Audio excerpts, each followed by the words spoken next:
The situation in Ukraine has taken a dangerous turn for the worst over the past 24 hours. We're learning from multiple sources this afternoon that Ukraine has continued its attacks on the Zaporizhzhia nuclear reactor. I know I might be butchering the name. I've heard it pronounced 80 different ways. I apologize. I'm trying. I don't speak Ukrainian. George Eliason is an excellent journalist who at one time had nuclear reactor training, worked in nuclear reactors, understands deeply. In fact, he was going through training at one point. He's a journalist now. He was going through training, and he explained that while he was there, he had to do 3 weeks of training at the nuclear reactor site. He finished his training early one day, and he was going through some of the additional masterclass files, and they were like the instructor level files that showed what to do in case there's a meltdown, basically, or there's a disaster. And it was some scary shit, he said. He said, you can't even wrap your head around it, how bad it is, but that they go through this training internally because this stuff can happen. And by the way, it already has happened. So here's George Eliason talking about the real concern with this attack is not the meltdown part of it. That's one big piece of it.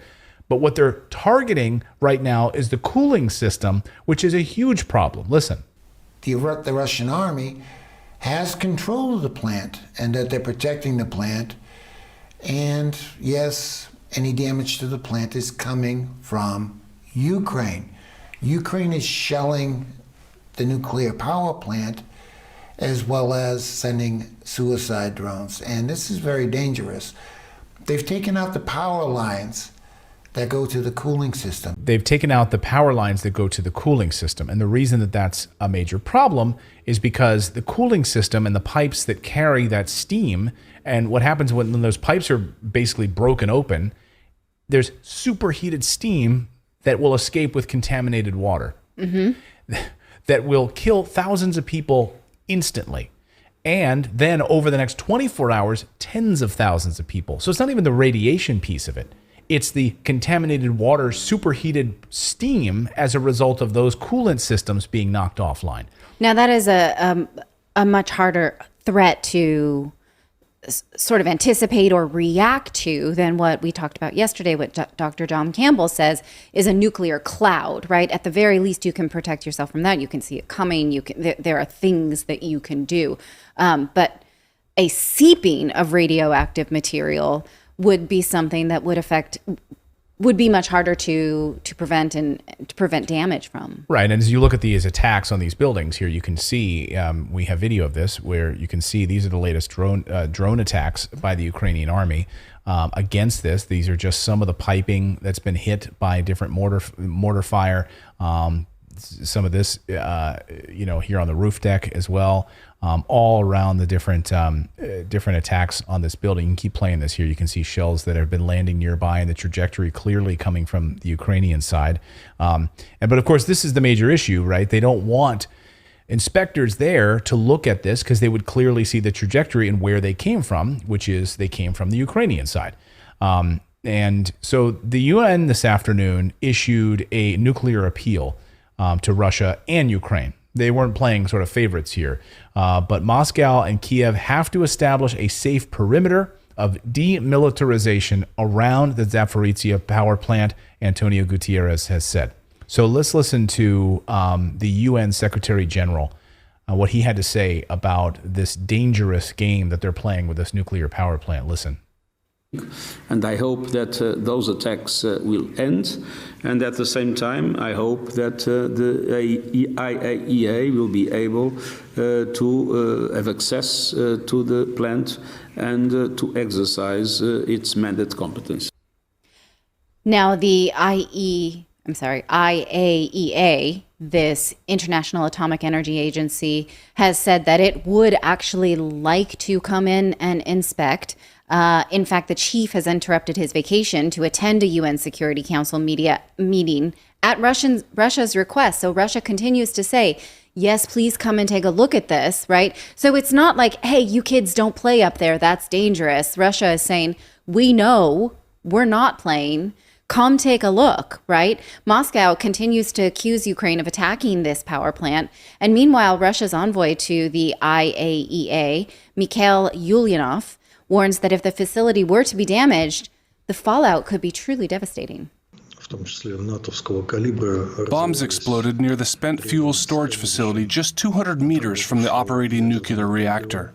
It's extremely dangerous and can end up terribly.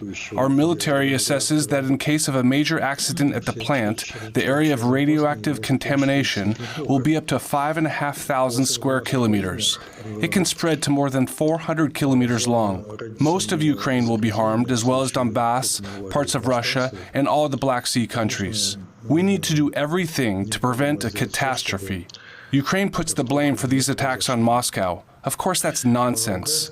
There are Russian military on the site who don't intervene in its work, but are there to provide security on the territory. According to the Ukrainian version, Russia shells its own military personnel, which is absurd.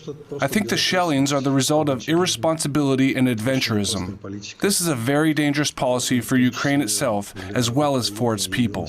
I have no sensible explanation as to what Ukraine is doing. Again, it's adventurism, and maybe it can be called nuclear terrorism. Nuclear terrorism. That's the word of the. Those are the words of the day. That's what Moscow is saying. They're accusing it of holding the entirety of Europe hostage by conducting these suicidal drone attacks, which would, like you said, envelop all of Ukraine, and then, of course, if there's a meltdown, further create catastrophic repercussions in whatever sort of wind is blowing through And Western cut Europe. them off from a major power supply. The biggest in all of Europe. You may have noticed Europe is hurting for. Right. And now there is concern, as Scott Ritter pointed out, that yes, they may, Ukrainians are probably rightfully worried that Russia is going to redirect the power from this plant back towards Russia. And probably that's going to happen. But no reason to attack it in your own country and carry out a catastrophe that would wipe out hundreds of thousands of people, if not millions of people as a result, and not just in Ukraine, but around the rest of the world. So this is incredibly scary. This afternoon, another 5 shells landed near the station beside the power plant, which prevented a shift change that was coming out. This is the second time over the past 24 hours that this has been under attack. So this is no joke. And they do not want inspectors to come in there because they've been spreading propaganda that this is Russians attacking this plant. So Russia said, yes, come on in. Mm-hmm. Come on in. So when you get there, you'll be able to see the trajectory of where these, I think some of the high intensity, as they were saying, multiple launch rocket systems, heavy artillery positioned nearby. That's what's been carrying out these strikes and those shells. So this meeting and this inspection may just take place, given that this chief of the IAEA has interrupted his vacation to meet with Moscow. So it's possible that there would be an inspection, right? It is possible that those of us in the West won't get the true story about it, but we will follow it and see what we can surmise. Yeah, I mean, hopefully cooler heads will prevail.